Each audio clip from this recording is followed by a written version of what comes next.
넘어져서 눈물을 흘릴 때 십자가를 지고 가신 주님 평안을 약속했네. 주님의 사랑 사모하는 곳에 주의 응답이 많이 간절히 기다리는 마음 주여 내게 승리 주소서.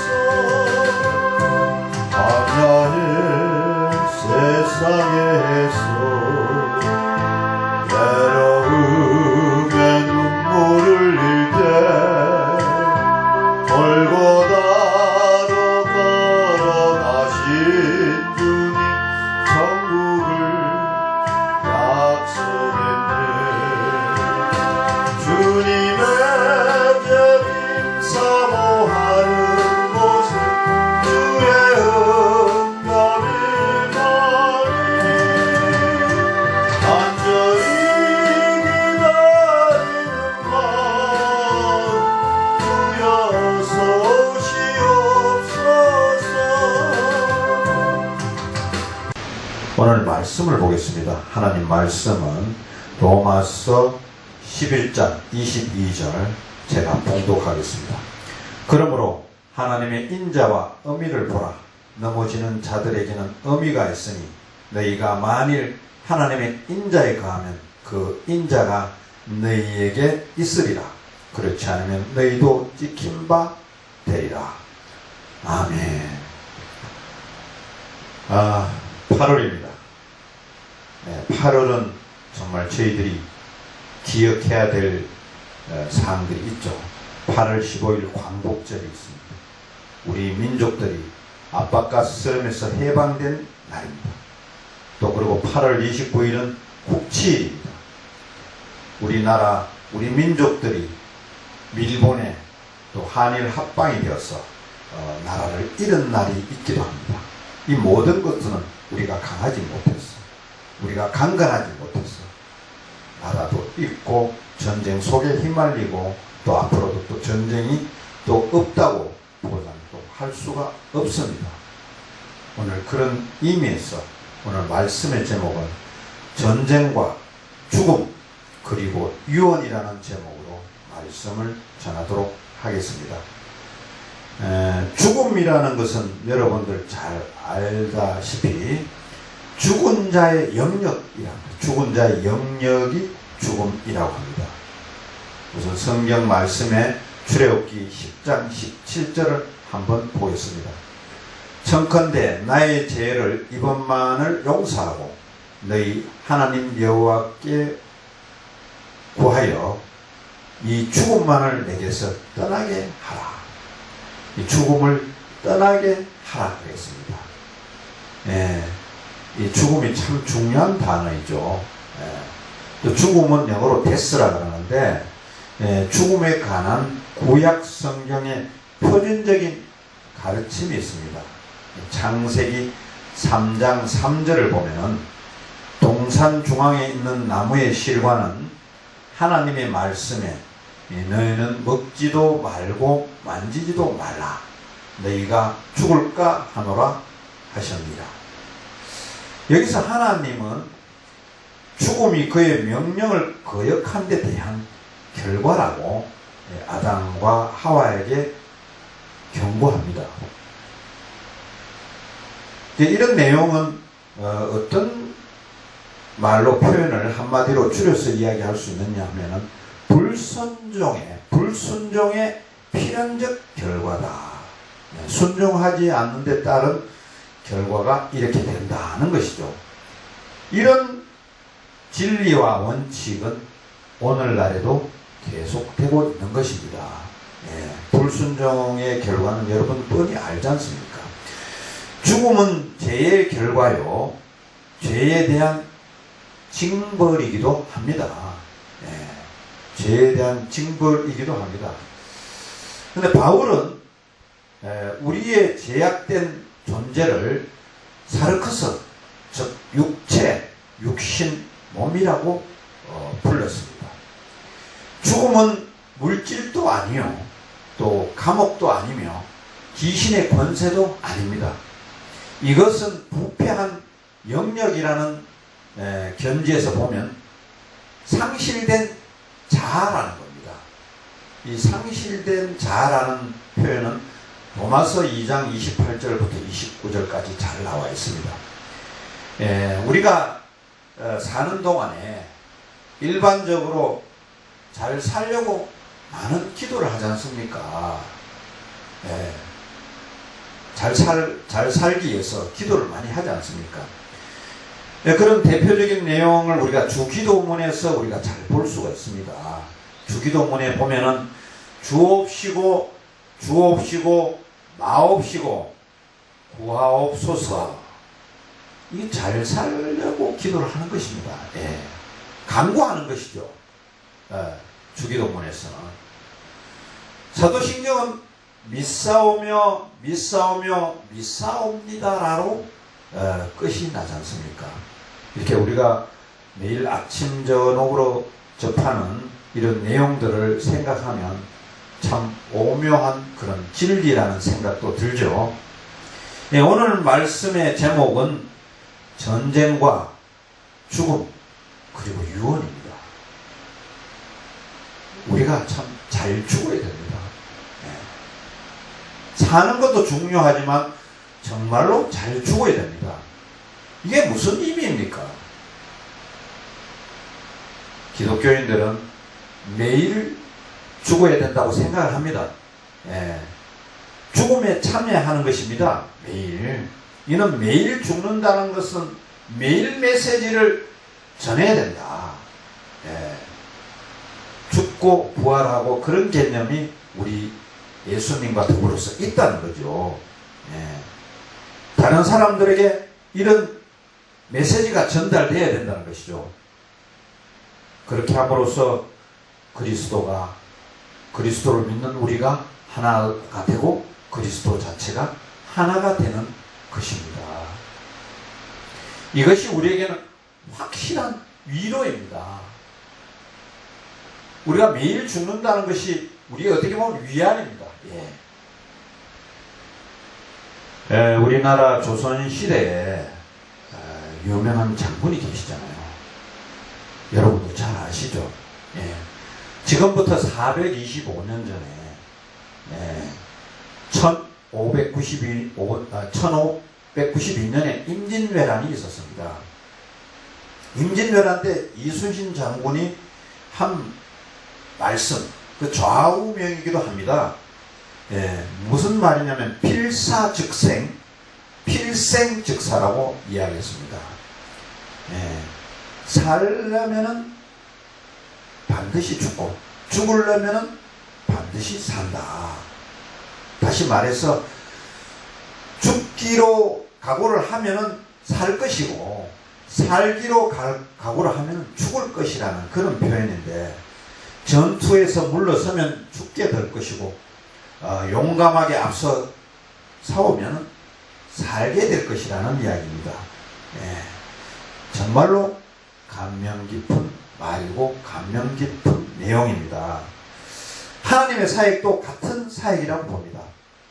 우리가 매일 죽는다, 이런 표현이 이순신 장군이 말한 그런 좌우명과 또 일치합니다. 우리가 며칠 뒤에는 8.15 광복절 맞지 않습니까? 우리는 전쟁과 죽음에 대한 많은 역사적 사건을 기억하고 있지 않습니까? 2차 세계대전을 보면 정말 그런 것을 우리가 생생하게 다큐멘터리를 통해서 느낄 수 있지 않습니까? 전쟁 범죄를 일으킨 히틀러, 아돌프 히틀러는 이렇게 말을 했습니다. 내가 유일하게 배우지 못한 말, 그것은 바로 항복이라는 말이다. 우리 독일 역사에 항복이라는 단어가 적히지 않을 것을 온 세계에 선언하노라 라는 말을 히틀러를 했습니다. 히틀러는 전쟁 범죄지 않습니까? 2차 세계대전 때 가장 중심 국가가 독일하고 일본이었던 것입니다. 물론 이탈리아의 무솔리니도 해당되지만은 독일이 가장 2차 대전의 전범 국가입니다. 그 중심에 히틀러가 있었던 것입니다.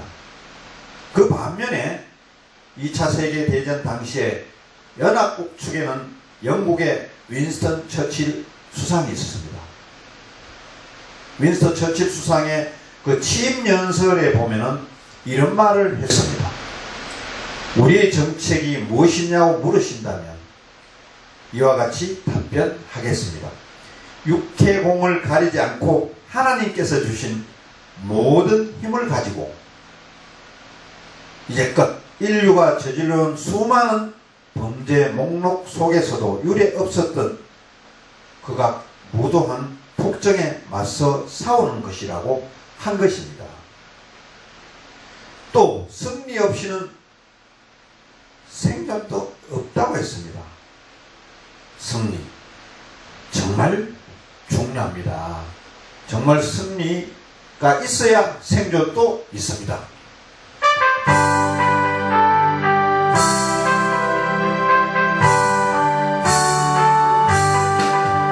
승리는 내 것일세, 승리는 내 것일세, 구세주의 보혈로서 승리는 내 것일세, 내 것일세, 승리만은 구세주의 보혈로서 항상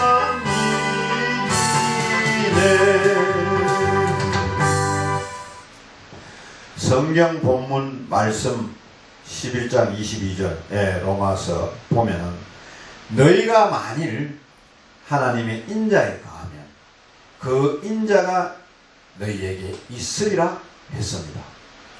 우리는 살든지 죽든지 하나님 인자 안에 가해야 합니다. 모든 전쟁 위인들은 다 죽었습니다.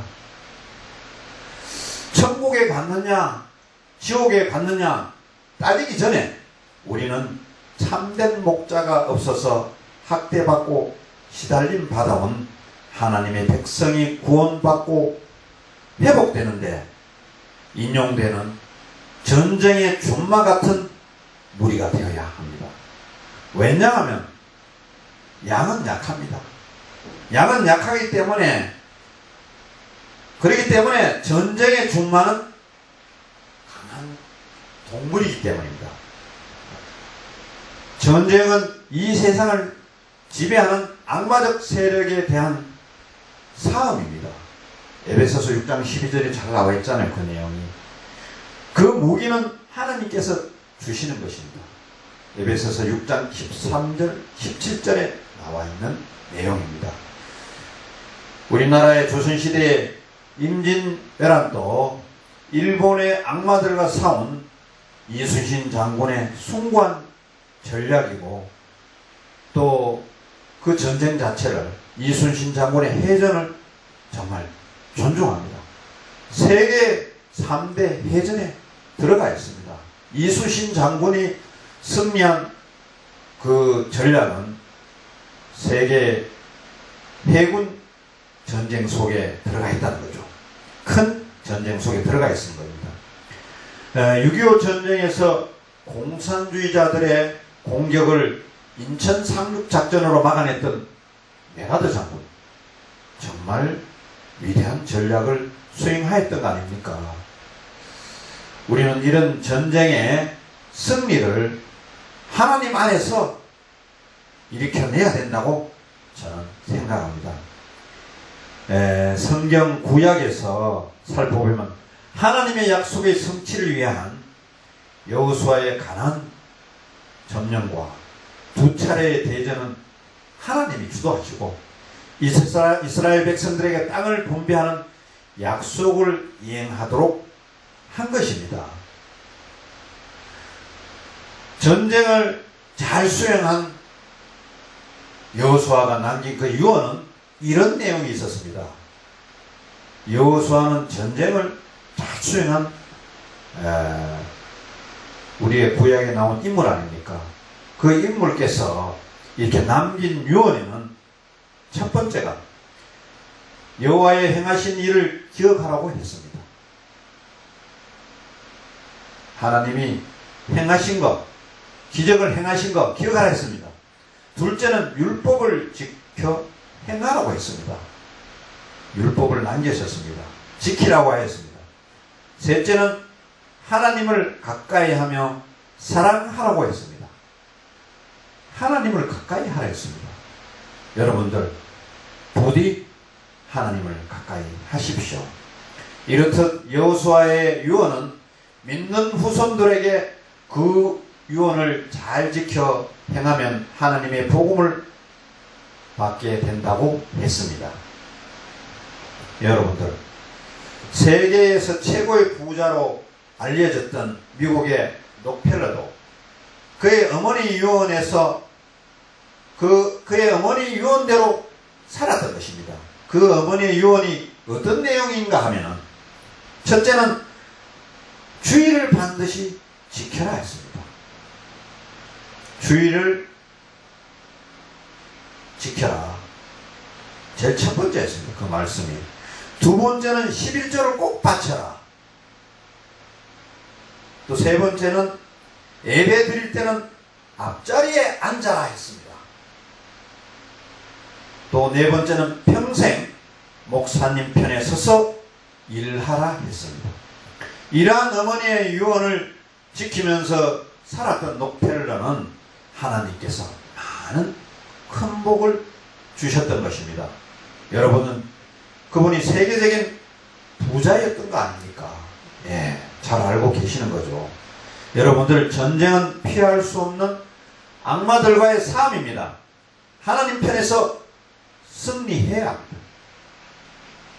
불행하게도 인류의 역사는 전쟁의 역사인 것입니다.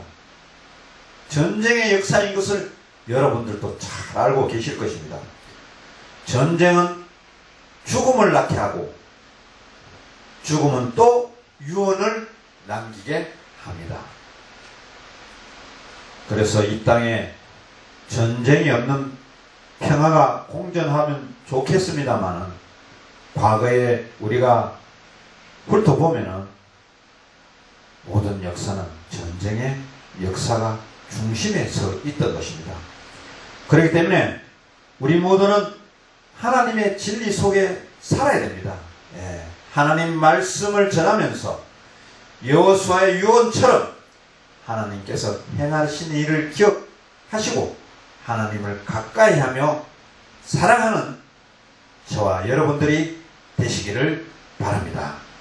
그렇게 해서 우리가 모든 복락을 누리고 우리 가정과 우리 자신들이 천국에 들어갈 때까지 영원히 우리가 행복을 찾고 살아야 됩니다.